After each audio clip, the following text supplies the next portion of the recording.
నాగేంద్ర గారు నాకు ఎన్నాళ్ళ నుంచో తెలుసు, ఎన్నో సంవత్సరాల నుంచి మాకు చిరకాల మిత్రులు అనుకోండి. ఎంతో అప్పట్లోనే బాగా ఎంకరేజ్ చేసేవాళ్ళు. బట్ సంక్రాంతికి వస్తున్న సినిమా చూసి ఆయన సడన్గా చిట్టి నువ్వు అసలు ఎందుకు ఇంటర్వ్యూ అయ్యావు అని అడిగారు. అది కాదండి మనం ఏం సాధించామనండి, ఏం చెప్పనండి అన్నాను. లేదు దీంట్లో చాలా మంచి క్యారెక్టర్ చేశారు మీరు, తప్పకుండా ఇవ్వాలి, తప్పకుండా మీకు మంచి ఎలివేషన్ వస్తుంది రండి అని అన్నారు.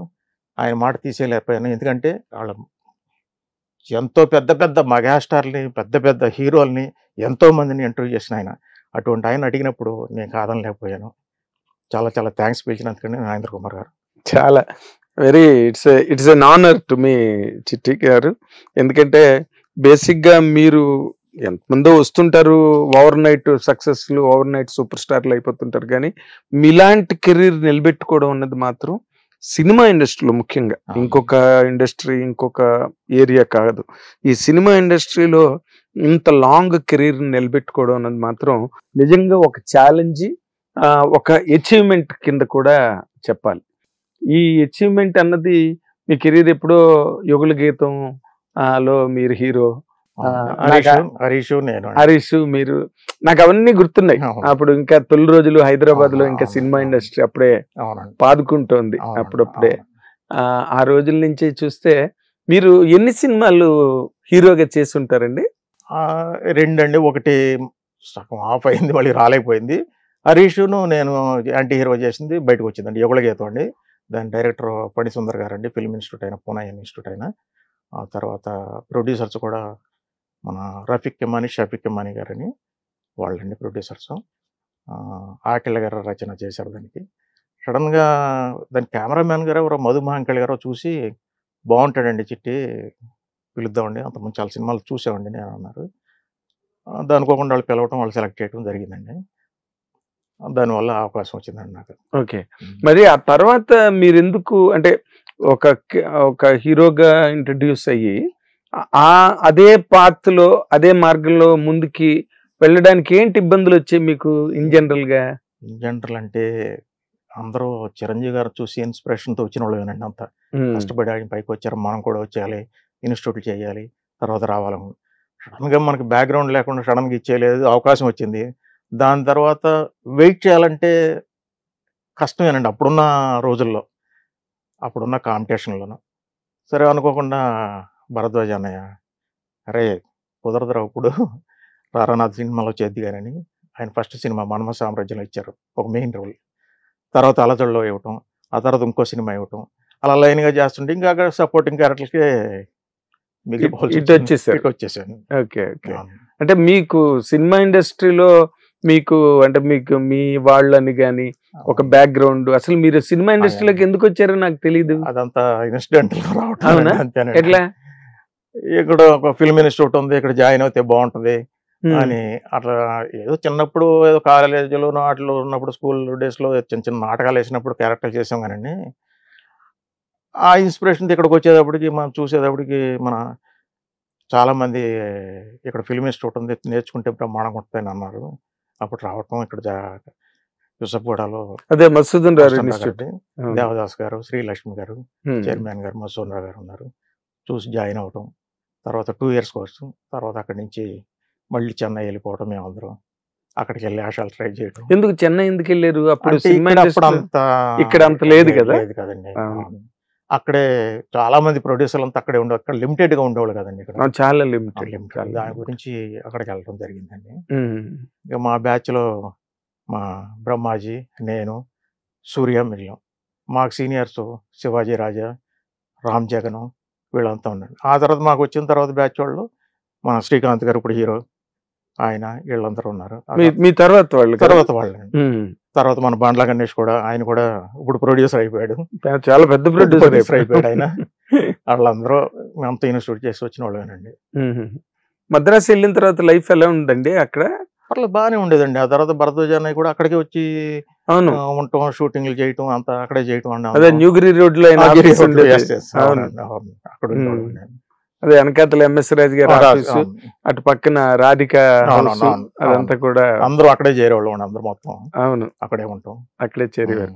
అంటే అక్కడ ఇన్ జనరల్ గా ఆ రోజుల్లో జంజాల్ గారు కానీ, రాలింగ్ నరసింహారావు, వంశీ గారు, అంటే ఒక రేంజ్ ఆఫ్ ఫిల్మ్స్ చేస్తున్న వాళ్ళందరూ ఎక్కువ మంది ఉండేవారు ఉండేవాళ్ళండి కదా. అక్కడికి వెళ్ళి కలిసేవాళ్ళండి, వాళ్ళు కూడా అట్లాగే ఆపర్చునిటీలు ఇచ్చేవాళ్ళండి. అప్పుడు మీరు ఎక్కువగా కలిసిన డైరెక్టర్స్ ఎవరండి? భరద్వాజ్ గారు అంటే మీరు ఆయనతోనే ఉండేవాళ్ళండి ఎక్కువ. అంతేనండి, ఆయన ఆస్థానం ఆయన దాంట్లోనే అంతేనండి. ఇంకెవరిని ఎప్పుడు వెళ్ళి కలవడం అండి. ఆ తర్వాత మన కేశరామారావు గారిది క్రియేటివ్ కమర్షియల్ దాంట్లో ఎంవి రావు గారు చేసినప్పుడు సెకండ్ ఫిల్మ్ అది రాజశేఖర్ గారితో చేశారు, దాంట్లో త్రూ ఒకటి క్యారెక్టర్ ఇచ్చారు నాకు.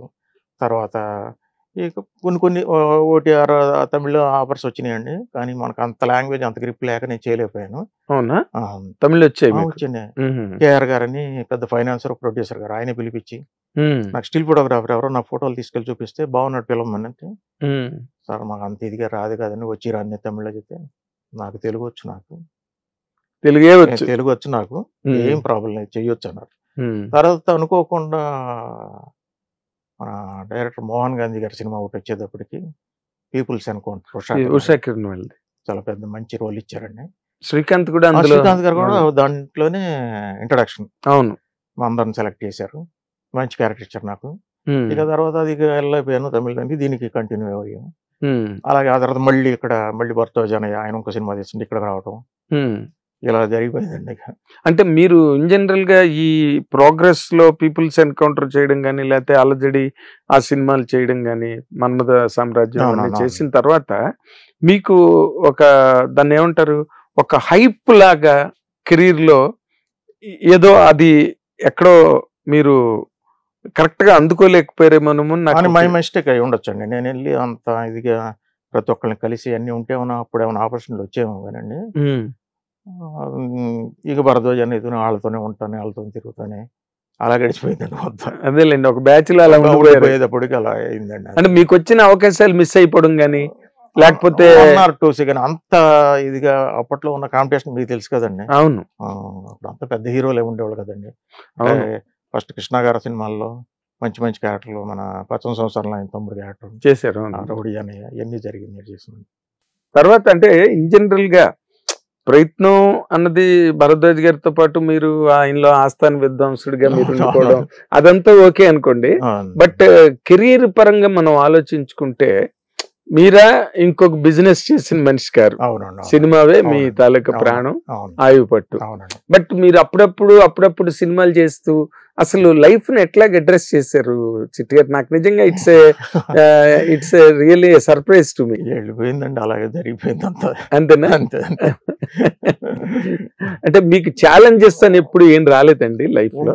దగ్గరండి ఒక మంచి క్యారెక్టర్ ఇచ్చినప్పుడు ఆ క్యారెక్టర్ ని ఛాలెంజింగ్ గా చేయాలని ఉండేదండి. అటువంటి క్యారెక్టర్ వచ్చినాయి ఆ సినిమాలు ఆడపోయేటప్పుడు కూడా దాని గురించి మనం చెప్పుకోలేము కదండి.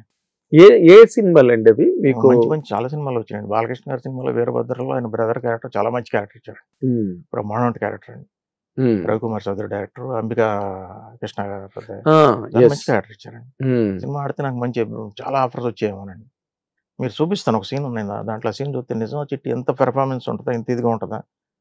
ఒక పెద్ద లెజెండరీ యాక్టర్ బాలకృష్ణ గారితో ఆయనతో సీన్లా అని అనుకుంటారు. ఆయన కూడా అంత సపోర్ట్ చేశారు. ఆయన కూడా ఏం కాదు చిట్టి, చెప్పు బాబు, మీ ఫ్యాన్స్ ఊరుకోరేమో అటువంటి సీను, మిమ్మల్ని బయటికి తోసేసి ఇంట్లోంచి అలాంటి సీను, ప్రకాష్ రాజ్ గారి ఫాదర్ మాకు అని అంటే, ఏం కాదు చెప్పు. అటువంటి వ్యక్తిత్వం నా వ్యక్తి అయినా, నాకు డైలాగ్ లేకపోయినా ఏం పర్లేదు, నీయే చెప్పు, ఏం పర్లా. అంత బాగా ఎంకరేజ్ చేసి సపోర్ట్ చేశారండి ఆయన. సినిమా ఆడితే మటుకు నాకు మంచి అడ్వాంటేజ్ ఉండేది. హిట్ టీవీ యాప్, ఇందులో short news, live news, entertainment shows, movies, digital magazines తో పాటు మీ జిల్లా వార్తలను కూడా ఫ్రీగా చూడొచ్చు. అంతేకాదు కేజీ నుంచి పీజీ వరకు విద్యార్థులకు స్కాలర్షిప్ కూడా అందిస్తున్నాం. ప్రతి వారం 10 మందికి లక్కీ డ్రా ద్వారా ఒక్కొక్కరికి 10,000 రూపాయలు అందిస్తున్నాం.